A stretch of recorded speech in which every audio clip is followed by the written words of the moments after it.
सभी साथियों को नमस्कार, गुड मॉर्निंग। दोस्तों, आज की इस क्लास में हम पढ़ेंगे रीट मेंस एग्जाम से संबंधित साइकोलॉजी के बारे में।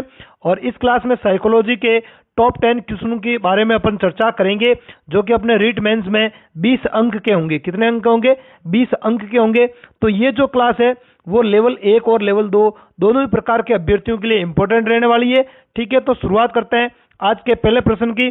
आज का पहला प्रश्न है अपना, क्रियात्मक अनुसंधान के संबंध में कौन सा कथन सही है। मतलब जो क्रियात्मक अनुसंधान है ना, उसके बारे में जो कथन दे रखे हैं उन कथनों में से कौन सा कथन सही है उसके बारे में अपने को बताना है। तो ऑप्शन ए, क्रियात्मक अनुसंधान शब्द कोलियर द्वारा द्वितीय विश्व युद्ध के समय दिया गया था। बी में दे रखा है, क्रियात्मक अनुसंधान का विकास 1926 में बकिंगम ने रिसर्च फॉर टीचर नामक पुस्तक में किया। ऑप्शन सी में, शिक्षा जगत में क्रियात्मक अनुसंधान को स्थायी रूप 1953 में स्टीफन एम कोरे ने दिया था। ऑप्शन डी में उपयुक्त तीनों कथन सही है। और ऑप्शन ई में है आपके अनुत्तरित प्रश्न। तो देखो, क्रियात्मक अनुसंधान के बारे में अगर अपन बात करें तो पहला कथन है कि क्रियात्मक अनुसंधान जो शब्द है वो द्वितीय विश्व युद्ध के समय दिया गया था, तो ये कथन सही है।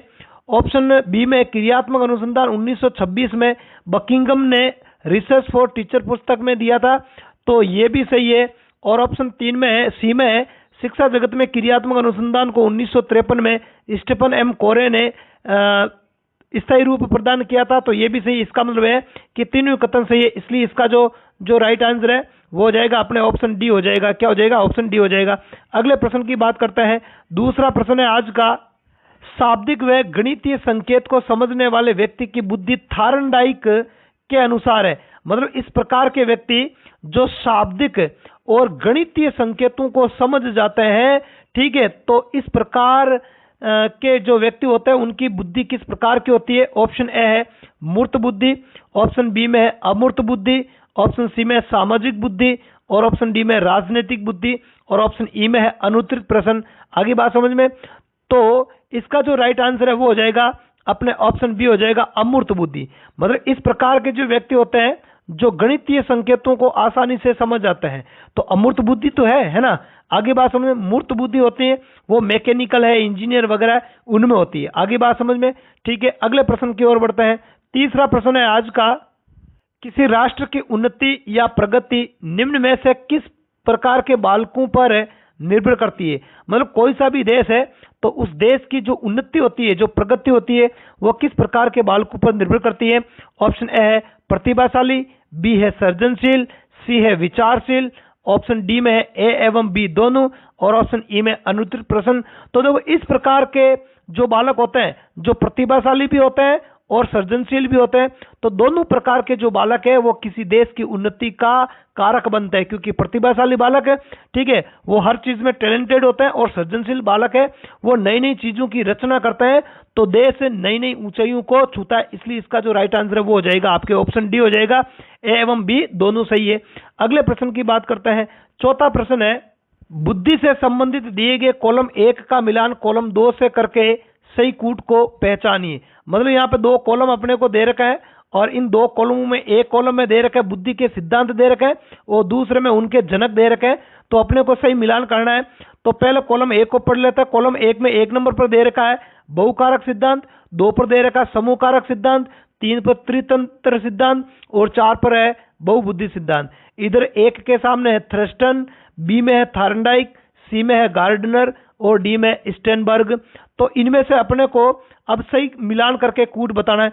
तो देखो, बहुकारक सिद्धांत की अगर अपन बात करें तो बहुकारक जो सिद्धांत है वो देने वाले थे थार्नडाइक। कौन थे? थार्नडाइक थे। तो इसका मिलान हो जाएगा बी से। फिर है समूह कारक सिद्धांत। तो समूह कारक जो सिद्धांत है वो दिया था आपने थ्रस्टन ने। किसने दिया था? थ्रस्टन ने दिया था। और उसके बाद में त्रितंत्र सिद्धांत। तो त्रितंत्र जो सिद्धांत है वो अपने दिया था स्टेनबर्ग ने। किसने दिया था? स्टेनबर्ग ने दिया था। और बहुबुद्धि सिद्धांत है वो गार्डनर ने दिया था। आगे बात समझ में? तो इसलिए इसका जो राइट आंसर है वो हो जाएगा अपने ऑप्शन ए हो जाएगा। क्या हो जाएगा? ऑप्शन ए हो जाएगा। फर्स्ट में बी, सेकंड में ए, थर्ड में डी, और फोर्थ में सी हो जाएगा। ऑप्शन ए हो जाएगा। आगे बात समझ में? इधर ऑप्शन डी में भी देखो सेम ही दे रखा है, ये मिस प्रिंट हो गया। तो ए और डी सेम ये एक ही बात है, आगे बात समझ में। अगले प्रश्न की बात करते हैं। 5वां प्रश्न है, प्रतिभाशाली बालकों के शिक्षण की सर्वश्रेष्ठ विधि निम्न में से। देखो, एक तो मंदबुद्धि बालक होते हैं, प्रतिभाशाली बालक होते हैं, सृजनशील बालक होते हैं, सामान्य बुद्धि बालक होते हैं। तो इनमें से जो प्रतिभाशाली बालक है, इनके शिक्षण के लिए सर्वश्रेष्ठ शिक्षण विधि कौन सी होगी? ऑप्शन देखते हैं। ऑप्शन ए में आगमन विधि, ऑप्शन बी में खेल विधि, ऑप्शन सी में प्रयोजना विधि, और ऑप्शन डी में उपचारात्मक विधि, और ऑप्शन ई में अनुत्तरित प्रश्न। तो इस प्रश्न का जो राइट आंसर है वो हो जाएगा ऑप्शन सी, हो जाएगा प्रयोजना विधि। क्या हो जाएगा? प्रयोजना विधि है, वो प्रतिभाशाली बालकों के लिए सर्वश्रेष्ठ विधि होती है। अगले 6ठे प्रश्न की बात करते हैं। बिने साइमन बुद्धि परीक्षण के संबंध में कौन सा सही नहीं है? मतलब बिने और साइमन ने जो बुद्धि परीक्षण दिया था उसके संबंध में जो कथन सही नहीं है उसकी अपने को पहचान करनी है। ऑप्शन है ये व्यक्तिगत और शाब्दिक परीक्षण था, तो मुझे लगता है ये सही है ना, ये सही है। बिने साइमन जो बुद्धि परीक्षण है जो 1905 में दिया गया था, ठीक है, तो ये एक व्यक्तिगत और शाब्दिक बुद्धि परीक्षण था, सही है। प्रारंभ में इसमें प्रश्नों की संख्या 30 थी, बिल्कुल सही बात है। प्रारंभ में प्रश्नों की संख्या कितनी थी? 30 थी। फिर प्रश्नों की संख्या धीरे धीरे बढ़ी भी थी, ठीक है। ऑप्शन सी में तो ये बी वाला भी सही है। सी में ये 3 से 14 वर्ष तक के बालकों के लिए उपयोगी था, बिल्कुल ये भी सही है। और ऑप्शन डी में ये सामूहिक अशाब्दिक बुद्धि परीक्षण था, ये गलत है, ये गलत है। ये सामूहिक अशाब्दिक नहीं, बल्कि मैंने ऊपर ही बता दिया। ऊपर ऑप्शन ए में क्या दे रखा है? ओ में दे रखा है कि ये किस प्रकार का था, ये अपने व्यक्तिगत शाब्दिक परीक्षण था। तो ये जो डी वाला है वो गलत है, इसलिए इसका जो राइट आंसर है वो हो जाएगा आपके ऑप्शन डी हो जाएगा। ये सामूहिक शाब्दिक अशाब्दिक परीक्षण था, तो ये गलत है, ठीक है। और हमें जो सत्य नहीं है वही अपने को बताना है। अगले प्रश्न की बात करते हैं। 7वां प्रश्न है, मेस्लो के अनुसार प्रेरकों का वर्गीकरण है। मतलब है जो अभिप्रेरक होता है उनका वर्गीकरण है वो अलग अलग वैज्ञानिकों ने किया था, ठीक है।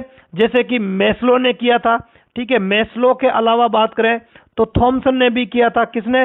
थॉमसन ने भी किया था। इसके अलावा गेरट ने भी किया था। किसने किया था? गेरट ने भी किया था। तो यहां पर अपने को मेस्लो के अनुसार जो प्रेरकों का जो वर्गीकरण है उसके बारे में बताना है। ऑप्शन ए है स्वाभाविक एवं कृत्रिम प्रेरक, बी में है जन्मजात एवं अर्जित प्रेरक, सी में है दैहिक सामाजिक मनोवैज्ञानिक प्रेरक, डी में इनमें से सभी, और ऑप्शन ई में अनुत्तरित प्रश्न। तो देखो, आपको इसके बारे में मैं एक जानकारी दूं, एक ट्रिक बताऊं। एक ट्रिक की अगर अपन बात करें तो ट्रिक ये है कि देखो, एक तो ट्रिक है MJA, ठीक है। MJA, एम का मतलब होता है मेस्लो। एम का मतलब क्या होता है? मेस्लो होता है। तो मेस्लो ने प्रेरकों को 2 भागों में बांटा। जे का मतलब जन्मजात, जे का मतलब क्या हो गया? जन्मजात हो गया। और ए का मतलब हो गया अर्जित, ए का मतलब क्या हो गया? अर्जित हो गया। आगे बात समझ में।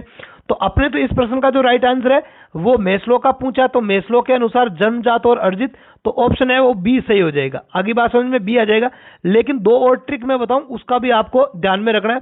तो अगला ट्रिक है अपने TSK, ठीक है। TSK, टी का मतलब होता है थॉमसन, टी का मतलब क्या रखना है? थॉमसन, ठीक है, थॉमसन। अब एस का मतलब क्या हो गया? एस का मतलब हो गया स्वाभाविक, ठीक है, स्वाभाविक, ठीक है। और उसके बाद में के का मतलब हो गया कृत्रिम, के का मतलब क्या हो गया? कृत्रिम। मतलब थॉमसन ने स्वाभाविक और कृत्रिम 2 भागों में बांटा था, ठीक है। ये वाला वर्गीकरण है वो किसका है? थॉमसन का है। और अगले की अगर अपन बात करें तो अगले थे आपके गेरट। कौन थे? गेरट, ठीक है। तो गेरट ने किन भागों में बांटा था? गेरट ने 3 भागों में बांटा था, दैहिक, ठीक है, और सामाजिक और मनोवैज्ञानिक। मतलब गेरट को अपन इस ट्रिक से ले सकते हैं।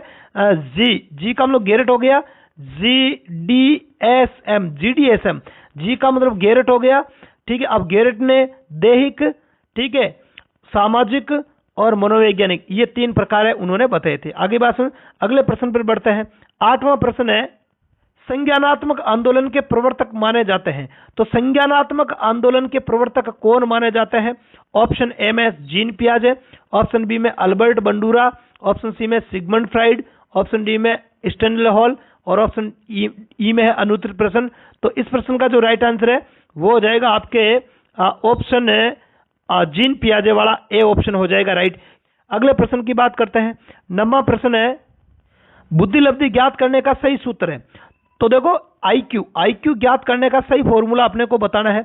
ऑप्शन ए में IQ बराबर MA/CA × 100, ऑप्शन बी में IQ is equal to CA/MA × 100, option C में IQ is equal to CA into 100/ma, और ऑप्शन डी में है IQ is equal to MA plus CA into 100, और ऑप्शन ई में है अनुत्तरित प्रश्न। तो आपको पता ही है IQ जो ज्ञात करने का जो सही फॉर्मूला है वो होता है, क्या होता है, IQ बराबर होता है mental as upon chronological age into 100। ठीक है, तो इसलिए इसका जो राइट आंसर है वो हो जाएगा ऑप्शन ए हो जाएगा। क्या हो जाएगा, ऑप्शन ए हो जाएगा। अगले और आज के लास्ट प्रश्न की बात करते हैं। अंतिम प्रश्न है अपना, क्षय दबाव परीक्षण IBT के प्रतिपादक है। तो IBT का जो प्रतिपादन है वो किसने किया था, इंक ब्लॉट टेस्ट है ना। IBT का मतलब क्या हो गया, इंक ब्लॉट टेस्ट, क्षय दबाव परीक्षण। ऑप्शन ए पाइन एवं टेंडलर, ऑप्शन बी है ल्यूपोल्ड बेलोक, ऑप्शन सी में मॉर्गन में मुर्रे, ऑप्शन डी में हर्बन रोसा, और ऑप्शन ई में अनुत्तरित प्रश्न। तो इस प्रश्न का राइट आंसर वो हो जाएगा ऑप्शन डी हो जाएगा, हर्मन रोसा हो जाएगा। क्या हो जाएगा, हर्मन रोसा हो जाएगा। तो आज की क्लास में इतना ही। क्लास यदि अच्छी लगी तो इसे लाइक करके अपने मित्रों में शेयर जरूर करना। साथ ही साथ चैनल पर नए हो तो चैनल को सब्सक्राइब करके बेल आइकन को प्रेस कर लेना। इसके अतिरिक्त एक महत्वपूर्ण सूचना यह है कि आप हमारे मिलर एजुकेशन के टेलीग्राम चैनल से भी जुड़ सकते हो, जिसका जो लिंक है वो वीडियो के डिस्क्रिप्शन बॉक्स में दे रखा है। ठीक है, चैनल से जुड़ने का फायदा ये होगा कि वहाँ निश्चित टाइम टेबल के तहत आपको डेली क्विज मिलता है, तो क्विज को ज्वाइन करके आप अपनी तैयारी को और ज़्यादा बेटर कर सकते हो। तो इस क्लास में इतना ही। कल मॉर्निंग में 6:05 पर फिर मिलेंगे एक नई क्लास के साथ। तब तक के लिए धन्यवाद। जय हिंद।